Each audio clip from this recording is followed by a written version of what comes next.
story I'm going to tell you is true. The evidence is all on the web at www.beta7.com. It's hard to know where to begin.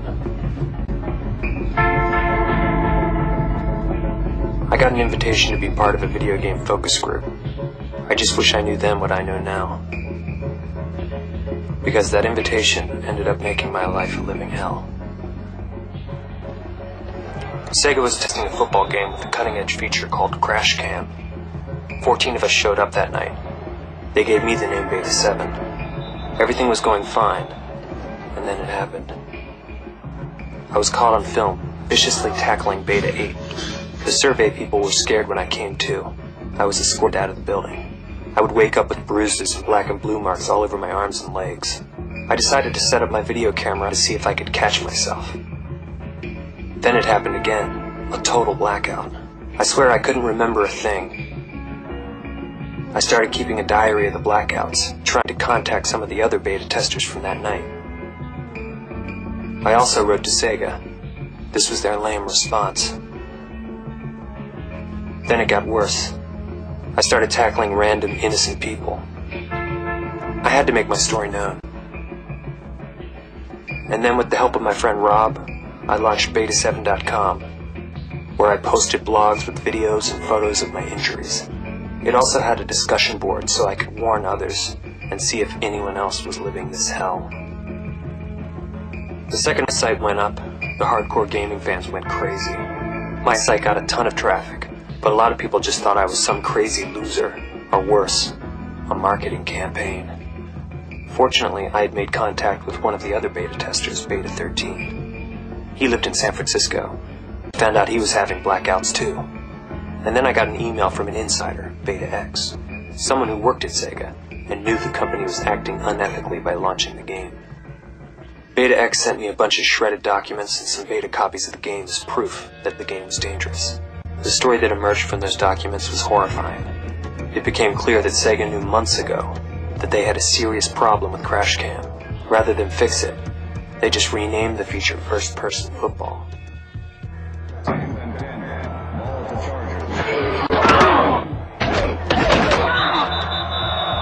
I posted some game footage on my site, and as soon as people realized I had the game, a bunch of them wanted copies.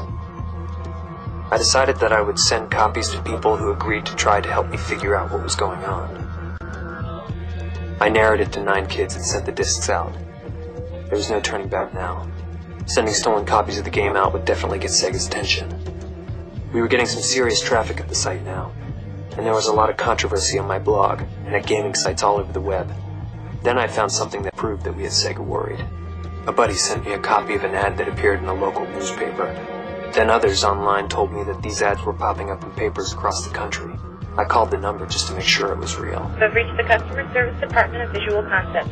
From beta testers. Some of the kids we sent the beta copies to started reporting back in. They were believers, and they were trying to help, looking for subliminal messages in the game, and reporting any strange symptoms that occurred. Sega must have hacked my site and gotten to my email, because all of the people I sent the game to got this letter from Sega's legal department, telling them to send the stolen game back. I felt bad that I was getting innocent people in trouble. They were pretty freaked out by the letter, and they sent back the beta copies. Sega didn't stop there. They hit me with the cease and desist to take down my site.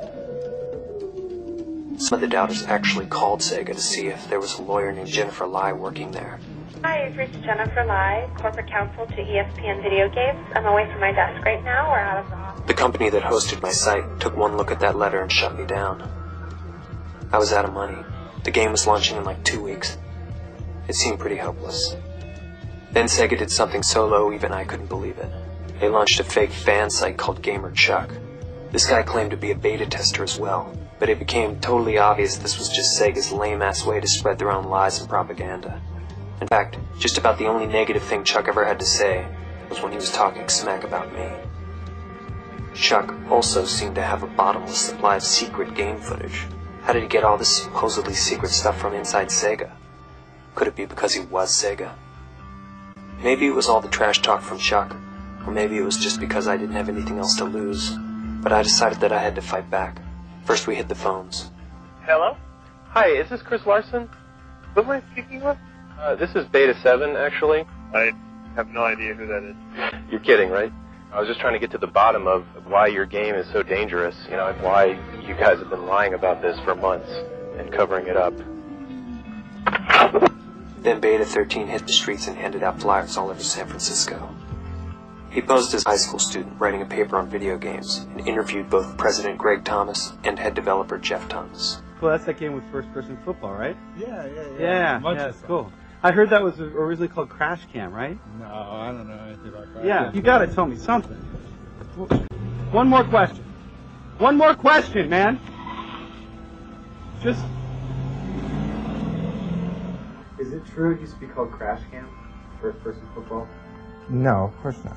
No. It was never called Crash. No. Hey, where's this thing run? We didn't stop there. Beta-13 and his buddies waited around till dark and did a little dumpster diving out at Sega and got hold of some incriminating documents. We also finally got beta-7.com back up on a secure server that Sega couldn't get into. And just to let Sega know we were back, we hacked segasports.com and redirected all traffic back to my site. Then something changed. I don't know if it was the site hack or posting the videos of Greg Thomas online that finally did it. Whatever it was, Sega finally went on the defensive. They posted a big denial letter at segasports.com, and they made a major change to their advertising. Up until then, they had been running this 30-second commercial with Warren Sapp. WSAP, check it. Boom! I'm here. Straight out of your nightmares. Excuse me? I'll excuse you as soon as we play a little football. You understand me, sweet tooth? You don't play football. Every day I do ESPN NFL football with the first-person football feature. Because I don't play. You know something? Oh, there you go. The little birdie's talking to me. He's saying Sapp can't mess with you. Sapp too slow. Rated E for everyone. But all of a sudden, they revised the commercial to include this disclaimer. They also made this really lame video with Warren Sapp and posted it on segasports.com. ESPN NFL football is a video game designed for home entertainment use only. The tackles and plays in this game are designed to give you a realistic feel of an NFL game. Do not attempt any of these tackles or moves at home. This is a video game. Please have fun with it and keep it in the home. I'm pretty sure it was all the lies and BS from Sega that finally made Beta X mad enough to expose the real truth. He posted a link to a classified internal medical website. I'll never forget what we found there. Detailed medical notes and these horrible photos documenting the freakish symptoms of this game. Sega had obviously created a game that was just too out there for normal humans to deal with. Finally, we had our proof. All we needed to do now was link it back to Sega. A couple of fans spontaneously created their own sites that basically gathered all the information from my site, Gamer Chuck, and the Beta X medical site all into one place and started to debate it. The press started to notice too. CGN did a story on us. Slashdot and Serious Geek picked it up. We knew we had Sega by the nuts, and Sega knew we knew. But by now, the game was launching in days. We were running out of time. 2 days before the launch of the game, Beta-13 called and said he had found definitive evidence that would stand up in court. All I needed to do was fly to San Francisco to get it from him. I never made it to San Francisco. For now, I got away from the guy who tried to finish me off, and I'm on the run. The game launched. A big success, apparently. I'm not sure if the controversy we created online hurt them. It may help them sell more games. Rob did the math. Said something like 2.25 million people have heard about us. The way I see it, if we save one person from what I experienced, then it was worth it. For those of you who still don't believe me, and to see just how twisted these people are, ask a friend for his copy of the game. Get the manual. Turn to the first page. Why would the serial number spell out the words Crash Cam? Turn to page 17. Why would they give an acknowledgement to a doctor? Still don't believe me? Go ahead and try the game. I dare you.